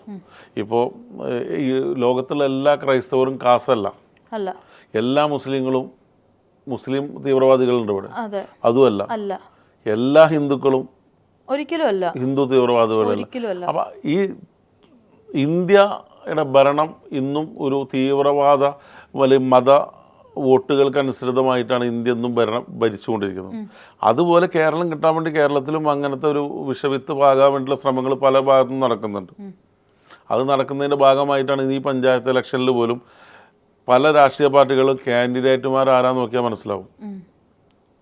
അത് ആരനെ ചേർത്ത് പിടിച്ചാലാണ് ഇവിടെ നമുക്കൊരു ഭൂരിപക്ഷം കിട്ടുക എന്ന് ചിന്തിച്ചുകൊണ്ടിരിക്കുന്നവർ പലവിധ നമ്മൾ പോലും ചിന്തിക്കാത്ത ആരോപണങ്ങളും ആക്ഷേപങ്ങളും അവകാശങ്ങളുമായിട്ട് പല കാര്യങ്ങളുടെ ബാക്കിലോട്ട് വരാം. ഇപ്പോൾ ഈ ക്രൈസ്തവ സമൂഹത്തെ തന്നെ ചിന്തിച്ചാൽ മതി. അവർക്ക് കേരളത്തിൽ സേഫ് ആയത് ഇവിടെ സംഘപരിവാർ ഇല്ലാത്തതുകൊണ്ടാണ്. എന്നാൽ ഇവരവിടെ അവരുടെ കൂടി ഇവിടെ വലിച്ചു കയറ്റി അവരുടെ അവസ്ഥ എന്താണെന്നുള്ളത് രണ്ടാമതറിയാം. അവരുടെ സേഫ് അല്ലാത്ത രാജ്യങ്ങൾ സംസ്ഥാനങ്ങൾ നോക്കട്ടെ. ഇപ്പോൾ ഛത്തീസ്ഗഡിൽ ഇപ്പോൾ കഴിഞ്ഞ ദിവസം ഛത്തീസ്ഗഡിൽ അവിടെ ഒരു ബോർഡ്, ഛത്തീസ്ഗഡാണെന്ന് എനിക്കറിയില്ല, ഒരു ബോർഡ് കണ്ടിരുന്നു. മിഷണറിമാരോ മറ്റേ കന്യാസ്ത്രീകളോ ആ ഗ്രാമത്തിലോട്ട് പ്രവേശിക്കരുത് എന്ന് പറഞ്ഞിട്ട് ഒരു റെസ്ട്രിക്ഷൻ വലിയ ബോർഡ് വെച്ചിട്ടുണ്ടായിരുന്നു. ഇപ്പോൾ വരും കാലങ്ങളിൽ കേരളത്തിൽ ഇന്നേ വരെ ഒരു കന്യാസ്ത്രീയെ പിടിച്ചു വെച്ചിട്ടുണ്ടോ? ഒരു മൊയിലിയറിനെ പിടിച്ചു വെച്ചിട്ടുണ്ടോ? അതിവിടെ മതത്തിനെതിരെ അല്ലെങ്കിൽ മതം എല്ലാത്ത കുറേ ജനങ്ങൾ ജീവിക്കുന്നതുകൊണ്ടാണ്, അങ്ങനത്തെ പാർട്ടികൾ ഉള്ളതുകൊണ്ടാണ്. മനസ്സിലായി. ഇതേപോലെ ഈ ഇത്രയും വലിയ ഇഷ്യൂസ്, അതായത് ഇപ്പം നമ്മൾ നോക്കുവാണെങ്കിൽ ഇപ്പോൾ ഈ ധ്വജപ്രണാമമാണെങ്കിലും രാഖിയാണെങ്കിലും ഇതൊക്കെ നോക്കുമ്പോൾ തന്നെ നമുക്കൊരു ഹിന്ദു മതത്തിലോട്ട് ആ ഒരു പ്രഷർ നമുക്ക് മനസ്സിലാവുന്നുണ്ട്. അതായത് എല്ലാ ഹിന്ദുക്കളെ അല്ല ഞാൻ പറഞ്ഞത്, നമ്മൾ നേരത്തെ പറഞ്ഞ പോലെ ഹിന്ദുത്വ തീവ്രവാദത്തെ നമ്മൾ പറയുന്നത്. അപ്പോൾ അങ്ങനെ നോക്കുമ്പോഴത്തേക്ക് പുറമേ പേഴ്സണലി എന്തെങ്കിലും ഭീഷണികളോ കോളുകളോ അങ്ങനെ എന്തെങ്കിലുമൊക്കെ വന്നിട്ടുണ്ടോ? അതിന് ഇത് കേരളമായതുകൊണ്ട് കേരളം അതിലേക്ക് എത്തിയിട്ടില്ല. അതിൻ്റെ ബാക്കിലുള്ള ആദ്യം തുടക്കം, അതിൻ്റെ ഒരു തുടക്കമാണ് ഇതെല്ലാം. ഇതിൽ നിന്നും തുടങ്ങിയിട്ട് അതിലേക്ക് എത്തും. ഇപ്പോൾ നമ്മൾ ഇപ്പോൾ സംസ്ഥാനങ്ങളിലൊക്കെ ഇതേ വിഷയങ്ങളാണ്. അവിടെ ആദ്യം ബീഫ് കഴിക്കാൻ പാടില്ല എന്ന് പറഞ്ഞു തുടങ്ങി, പിന്നെ ബീഫ് നിരോധനം തുടങ്ങി, പിന്നെ ബീഫ് കൊണ്ടുവന്ന ആൾക്കാരെ കൊല്ലാൻ തുടങ്ങി, ബീഫ് കയറ്റി വരുന്ന വണ്ടികൾ തല്ലി തകർക്കാൻ തുടങ്ങി, ബീഫ് കവറിലാണെന്ന് പറഞ്ഞ ആൾക്കാരെ കൊലപാതകം വരെ ചെയ്യാൻ തുടങ്ങി. ഇതിന്റെ തുടക്കമായിരിക്കും ഇവിടെ. അപ്പോൾ ഇതേപോലെ ഇനി അല്ല, ഇതിന്റെ മൗനം പാലിച്ചത് ഇതേപോലെ ആയിരിക്കും. ആദ്യം ബീഫ് ദൃശ്യമാധ്യമങ്ങളിലാണ് തുടക്കം. ഇന്ന സംഭവത്തിൻ്റെ ഫോട്ടോ പാടില്ല, അല്ലെങ്കിൽ അത് പ്രവർത്തിക്കരുത്. ഇനി അത് മെല്ലെ മെല്ലെ കടകളിലോട്ട് വരും, വ്യാപിപ്പിക്കും. കടകൾ നിന്ന് നമ്മൾ പാചകപ്പുരയിലോട്ട് വരും, അത് കൊണ്ടുവരുന്നവരെടുത്ത് വരും. അങ്ങനെ മെല്ലെ മെല്ലെ വ്യാപിപ്പിക്കാൻ കഴിയുമെന്ന വിധത്തിലാണ് അവരിത് വിത്ത് പാകിക്കൊണ്ടിരിക്കുന്നത്. അതിൽ ആരൊക്കെ സപ്പോർട്ട് ചെയ്യുന്നു? പണ്ട് ആരോ പറഞ്ഞൊരു വീഡിയോയിൽ പറഞ്ഞു കേട്ടു, എല്ലാവരെയും കൊല്ലാൻ കൊണ്ടുപോകുന്ന ഒരു ബസ്സിൽ സൈഡ് സീറ്റിന് വേണ്ടിയിട്ട് നമ്മൾ തല്ലുണ്ടാക്കുന്നു. അത്രേ ഉള്ളൂ. ഇതിൻ്റെ ഇടയിൽ കൂടി കൂട്ടുപിടിക്കുന്നവർക്ക് കുറിച്ച് പറയാം. ഇതിനൊക്കെ എപ്പോഴെങ്കിലും ഒരു അവസാനം ഉണ്ടാകും. അതായത് at the end of the day എല്ലാ സപ്പോർട്ടും ഹാലിന് കിട്ടും എന്നുള്ളൊരു വിശ്വാസമുണ്ടോ? പിന്നെ ഇപ്പോഴും ഞാൻ പറയുന്നത് ഭയങ്കരമായൊരു സിനിമ അല്ല. ഈ കുഞ്ഞു സിനിമയ്ക്ക് വേണ്ടിയാണ് ഇത്ര പ്രശ്നം ഇത് ഇറങ്ങി അന്നത്തെ ദിവസം ചോദിക്കും. നമ്മൾ ആരും അധിക്ഷേപിച്ചിട്ടില്ലെന്നേ. മനസ്സിലായി. ഈ പറയുന്ന പോലെ തന്നെ ഈ നിലപാടെന്ന് പറഞ്ഞിട്ടൊരു റാപ്പ് സോങ് വന്നിട്ടുണ്ടായിരുന്നല്ലോ. അപ്പോൾ ഈ സോങ് ശരിക്കും പറഞ്ഞു കഴിഞ്ഞാൽ ഷെയ്ൻ നിഗം പാടിയ ആ ഒരു സോങ് കംപ്ലീറ്റ്ലി ഒഴിവാക്കണം എന്നാണോ, അതോ ആ റാപ്പിൻ്റെ കുറച്ച് പോർഷൻസ് കട്ട് ചെയ്യണം എന്നാണോ? എന്തായിരുന്നു ആദ്യത്തെ? അതാ പറയുന്നത്, സെൻസർ ബോർഡിൻ്റെ നിലപാടിന് തന്നെ നിലപാടില്ല. ആദ്യം തിരുവനന്തപുരത്ത് നമുക്ക് പറഞ്ഞു തന്നത് നിലപാട് എന്ന സോങ്ങിൻ്റെ ഫുൾ വരികൾ മാറ്റാനാണ്, 12 ലൈൻസ്. ഇത് തിരുവനന്തപുരത്ത് നിന്ന് മുംബൈയിലോട്ട് ട്രാൻസ്ഫർ ചെയ്തപ്പോൾ അവർക്ക് ഈ മറ്റേ റാപ്പ് സോങ്ങിൻ്റെ വരികൾ പോലും മനസ്സിലാവായിട്ടോ അല്ലെങ്കിൽ അതിനെക്കുറിച്ച് അവർ ചിന്തിക്കുകയോ ചെയ്തിട്ടില്ല, അതിനെക്കുറിച്ച് പറഞ്ഞിട്ടില്ല. അത് തന്നെ ഇപ്പോൾ അതിൻ്റെ യഥാർത്ഥ വേഷം തന്നെ ഇറങ്ങുന്നത്. അവിടെ എത്തിയപ്പോൾ നേരെ മാറി കത്തോലിക്ക സഭയായി, കത്തോലിക്ക കോൺഗ്രസ്സായി, അവരുടെ ഉടുപ്പുകളായി, അവരുടെ ബോർഡുകളായി, അതിൻ്റെ കൂട്ടത്തിൽ രാഖി, ധ്വജപ്രണാമം, ബീഫ് ബിരിയാണി, അങ്ങനത്തെ 2 മത പരിപാടികൾ മാത്രമായിട്ട് ചുരുങ്ങിയത്. ഈ ഷെയ്ൻ നിഗത്തിൻ്റെ കറണ്ട് ഈ ഒരു ഇത്രയും ഹാലിനെ കുറിച്ചിട്ടുള്ള ഇത്രയും ഇഷ്യൂസ് നടക്കുമ്പോഴത്തേക്ക് എന്താണ് ഷെയ്ൻ നിഗത്തിൻ്റെ സൈഡ്? അല്ല, അദ്ദേഹം വളരെ മാനസിക സമ്മർദ്ദത്തിലാണ്. പെട്ടെന്നൊരു കരിയർ ഗ്രോത്ത് ആയി കൊണ്ടിരിക്കുന്ന സമയമാണ്. ഇപ്പോൾ കഴിഞ്ഞൊരു സിനിമ ഹിറ്റാണ്, അപ്പോൾ അത് കഴിഞ്ഞിട്ടുള്ളൊരു പടമാണ് ഇത്. ഇതും ഒരുപാട് പേര് ഒറ്റുനോക്കുന്നതാണ്. അദ്ദേഹം വേറെ ഷൂട്ടിനൊന്നും പോവാതെ ഈ പടത്തിന് വേണ്ടി വെയിറ്റിംഗാണ്. ഇത് ഇറങ്ങിയിട്ട് ഇതിൻ്റെ ഒരു തീരുമാനം അറിഞ്ഞതിന് ശേഷം അടുത്ത പ്ലാൻ ചെയ്യാൻ. അപ്പോൾ ആള് എന്തൊക്കെ പറഞ്ഞാലും ഇപ്പോൾ എത്രയൊക്കെ ഓക്കെ ആണെന്ന് പറഞ്ഞാലും ഇത്രയും ആരോപണങ്ങളും സംഭവങ്ങളൊക്കെ വരുമ്പോഴത്തേക്ക് യൂഷ്വലി ആ ഒരു മൈൻഡിൽ ഒരു പ്രശ്നമുണ്ട് അല്ലേ? പിന്നെ അദ്ദേഹം ഇത് കുറച്ചായിട്ട് അനുഭവിച്ചുകൊണ്ടിരിക്കുന്നതാണ്. പിന്നെ അദ്ദേഹത്തിൻ്റെ പല നിലപാടുകളും വിമർശനങ്ങളും ഇതെല്ലാം വന്ന് പുള്ളിയും ഇതേപോലെ തന്നെ ഭയങ്കരമായിട്ട് പോസിറ്റീവായി ചിന്തിക്കുന്നതും ഭയങ്കര പുരോഗമനമായിട്ട് കാഴ്ചപ്പാടുള്ള ഒരാളാണ്. അപ്പോൾ അദ്ദേഹത്തിൻ്റെ പല പോസ്റ്റുകളും സുഡാപ്പിയാണെന്നും മുസ്ലിം തീവ്രവാദിയാണെന്നൊക്കെ പറഞ്ഞ് ഭയങ്കരമായിട്ട് അദ്ദേഹത്തിന്റെ എല്ലാ സിനിമകൾക്ക് താഴെയും ഇതിന്റെ താഴെയും ഇതിന്റെയും 1-2 വീഡിയോസിനടിയിൽ വന്നിട്ട് ഞാൻ കണ്ടിട്ടുണ്ടായിരുന്നു. ഷൈൻ നിഗത്തിന്റെ പേര് മെൻഷൻ ചെയ്തിട്ട് ആളുടെ സിനിമ ആരും കാണരുത് എന്ന് അങ്ങനെ വരെ ക്യാമ്പയിൻ ഉണ്ടാക്കുന്ന ആളുകളെ കണ്ടിട്ടുണ്ട്. അപ്പൊ ആ ഒരു സംഭവം കൊണ്ടാണ് ഞാൻ ചോദിച്ചത്, നിങ്ങളുടെയൊക്കെ പേരുകളാണോ പ്രശ്നം എന്ന്. അല്ല, പേരും ഇതിൽ ഞങ്ങൾ സിനിമയിലും പറയുന്നുണ്ട്, അത് പേരും ഒരു പരിധിവരെ പ്രശ്നങ്ങളാണ്. അതെ, ഒരു പരിധിവരെ. പക്ഷെ എല്ലാം അൾട്ടിമേറ്റ് ആവുന്നല്ലാന്നേ, ഇത് വളരെ തുച്ഛം പേരാണ്. പക്ഷെ അവരുടെ സൗണ്ട് വലുതാണ്, അതാണ് നമ്മൾ പുറത്തേക്ക് കേൾക്കുന്നത്. അവരുടെ കയ്യിലാണ് അധികാരമുള്ളത്. അത് ഇത്രയും ഇങ്ങനെ ഒരു മൈനോറിറ്റി ആളുകളാണെങ്കിൽ പോലും നമ്മളെ സപ്പോർട്ട് ചെയ്തുകൊണ്ട് ഒരു വൈഡായിട്ടുള്ള, നമ്മുടെ കേരളത്തിൽ അത്രയും നല്ല മനുഷ്യന്മാരും മതമോ ജാതിയോ ഒന്നും നോക്കാത്തൊരു വൈഡായിട്ടുള്ള ആളുകളുണ്ട്. അതാണല്ലോ ഏറ്റവും നമുക്ക് സന്തോഷം തരുന്നൊരു കാര്യം. നമുക്കൊരു വൈഡ് സാധാരണക്കാരെ കിട്ടിയാലും നമ്മൾ സത്യം പുറത്തു വന്നാലേ അവരെ കാണിക്കാൻ പറ്റൂ. അതെ. പക്ഷെ നമുക്ക് വളരെ മൈനോറിറ്റി ആയിട്ടുള്ളവരുടെ അധികാരമെങ്കിൽ നമ്മൾ ഈ സത്യം പുറത്ത് കാണിക്കാൻ പറ്റില്ല. അതിനുള്ള തടസ്സങ്ങളെ നമ്മളിന്ന് നേരിട്ടുകൊണ്ടിരിക്കുന്നു. നമുക്ക് 3.5 കോടി ജനങ്ങൾ നമ്മളെ കൂടെ എന്ന് പറഞ്ഞിട്ട് കാര്യമില്ല. 10 അംഗത്തിന്റെ ഒരു ബോർഡ് നമുക്ക് എതിരെ എന്ന് പറഞ്ഞാൽ ഒന്നും ചെയ്യാൻ പറ്റില്ല. അതിന് പിന്നെ നമുക്ക് ഇതേപോലെ ജുഡീഷ്യറിയെ നമ്മൾ അവരെ ജുഡീഷ്യറിയുടെ പിന്നാലെ പോകണം, അതിൻ്റെ വിധി കാത്തിരിക്കുന്നു. അതും ഇതുപോലെ തന്നെ വരുന്നു, നമ്മൾ കാശ് കൊടുത്ത് നമ്മൾ ഏൽപ്പിച്ച അഡ്വക്കേറ്റ് പോലും എതിരെന്ന് ഞാൻ പറയാൻ ഒരിക്കലുമല്ല, പക്ഷെ അദ്ദേഹത്തിൻ്റെ കാഴ്ചപ്പാടുകളായിരിക്കാം. ഈ സെൻസർ ബോർഡിൽ ഇരിക്കുന്ന അംഗങ്ങളുടെ പേര് നോക്കുകയാണെങ്കിൽ നമ്മൾ ഇതുവരെ അറിയാത്ത, അതായത് നമ്മൾ മലയാള സിനിമയിലെ പ്രമുഖരായിട്ടുള്ള ആരെയും നമ്മൾ അതിൽ കാണുന്നില്ല. നമ്മളിതുവരെ സത്യം പറഞ്ഞാൽ ഞാൻ ഇന്ന് വരെ പേര് നോക്കിയിട്ടില്ല. കാരണം അവരുടെ കാഴ്ചപ്പാടല്ല നമ്മളുടെ. അവർ സിനിമ കാണുന്നതായിട്ട് കൂടുതൽ ടൈറ്റിലാണ് കാണുന്നത്. എൻ്റെ കാഴ്ചപ്പാടിൽ അവർ സിനിമ മനസ്സിലാക്കുന്നതിനേക്കാൾ കൂടുതൽ ടൈറ്റിൽ മനസ്സിലാക്കുന്നവരാണ്. ഇവിടെ ഏതെങ്കിലും ഒരു ഹിന്ദുവിന് അവാർഡ് കിട്ടിയതിന് പ്രശ്നം വന്നിട്ടുണ്ടോ? ഏതെങ്കിലും എനിക്കറിയില്ല കേട്ടോ, ഞാൻ കാണാത്ത ഏതെങ്കിലും മോഹൻലാലിന് അവാർഡ് കിട്ടിയതിന് താഴെ സംഗീക്ക് അവാർഡ് കൊടുത്തെന്ന് കേട്ടിട്ടുണ്ടോ? ഇവിടെ ഇപ്പം അടുത്ത് മമ്മൂക്കാക്ക് അവാർഡ് കിട്ടി, ആസിഫ് അലിനൊക്കെ മെൻഷൻ ചെയ്തതിൻ്റെ ബാക്കിൽ എന്തോരം അവർ ബി ജെ പി മോശം പാർട്ടി എന്നല്ലേ പറഞ്ഞേട്ടാ, അതിൻ്റെ പ്രസ്ഥാനത്ത് ഇരിക്കുന്നവർ വരെ അതിനെക്കുറിച്ച് മോശം പറഞ്ഞല്ലോ. അപ്പോൾ അത് പേര് ഭയങ്കര വിഷയം തന്നെയാണ്. ഞാൻ ചിന്തിക്കുന്നത് ഇവർ സിനിമയുടെ ഉള്ളടക്കത്തെ പഠിക്കുന്നയാൾക്ക് കൂടുതൽ ഫസ്റ്റ് ടൈറ്റിലാണല്ലോ കാണിക്കുക. അപ്പോൾ ഈ ടൈറ്റിലാണ് ആദ്യം എഴുതിയെടുക്കുന്നത്, ആ ടൈറ്റിൽ ആരൊക്കെ ഉണ്ട് എന്നുള്ള. പക്ഷെ ഞങ്ങൾ ഒരിക്കലും അങ്ങനെ ചിന്തിക്കുന്നവരോ അല്ലെങ്കിൽ ഒരിക്കലും ഒരു നമുക്ക് ആ ഒരു രീതിയല്ല. നമ്മൾ ഈ ചർച്ചയുടെ നിമിഷം വരെ ആ ഇതിനുള്ളിൽ ഇരുന്നവരെ പേര് ഞാൻ ചിന്തിച്ചിട്ടില്ല. പക്ഷെ പക്ഷെ പേരെല്ലാം ഒന്നുമല്ല, നമ്മളെ മനസ്സിൽ കൂടിയിട്ടുള്ള ഒരു വിത്ത് അത് ഏത് രീതിയിലും ആക്കിയെടുക്കാൻ. ഇപ്പോൾ അവർക്ക് ജോർജിനെ ആക്കിയെടുക്കാൻ പറ്റിയല്ലോ, അല്ലെങ്കിൽ താമരശ്ശേരി ബിഷപ്പിനെ കൂടെ കൂട്ടാൻ പറ്റിയല്ലോ, അതിന് പേരിലെന്തിരിക്കുന്നു നമുക്കൊന്നും മനസ്സിലാക്കാൻ പറ്റില്ല. മനസ്സിലായി, അവർക്ക് അവരുടെ മൈൻഡിൽ എന്താണ് അവർക്ക് മാത്രമേ അറിയുള്ളൂ. എന്തായാലും അപ്പോൾ ഇനി സിനിമയുടെ പ്രൊമോഷൻ കാര്യങ്ങളും എല്ലാം വരുന്നുണ്ട്.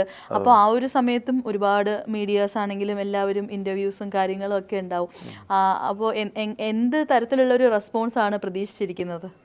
പിന്നെ പ്രേക്ഷകരെല്ലാവരും ഇപ്പോൾ ഈ സിനിമയിൽ എന്തോ ഉണ്ട് എന്നുള്ള രീതിയിൽ, അങ്ങനെ സംഭവമായിട്ടൊന്നുമില്ല.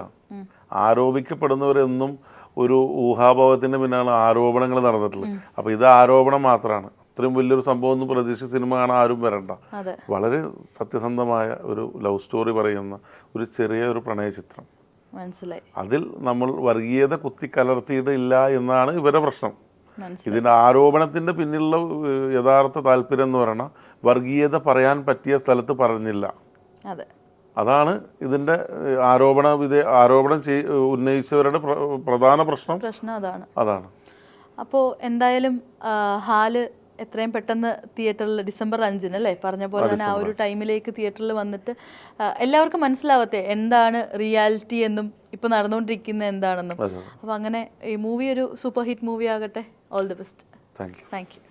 Yes, Oxygen year end sale home അപ്ലയൻസസിനും ഡിജിറ്റൽ ഗാഡ്ജറ്റ്സിനും ഈ വർഷത്തെ ഏറ്റവും വലിയ ഓഫറുമായി ഓക്സിജൻ ഇയർ എൻഡ് സെയിൽ ആരംഭിച്ചിരിക്കുന്നു. Say yes to EMIs, exchanges and more only at Oxygen, the digital expert. Oxygen, the digital expert.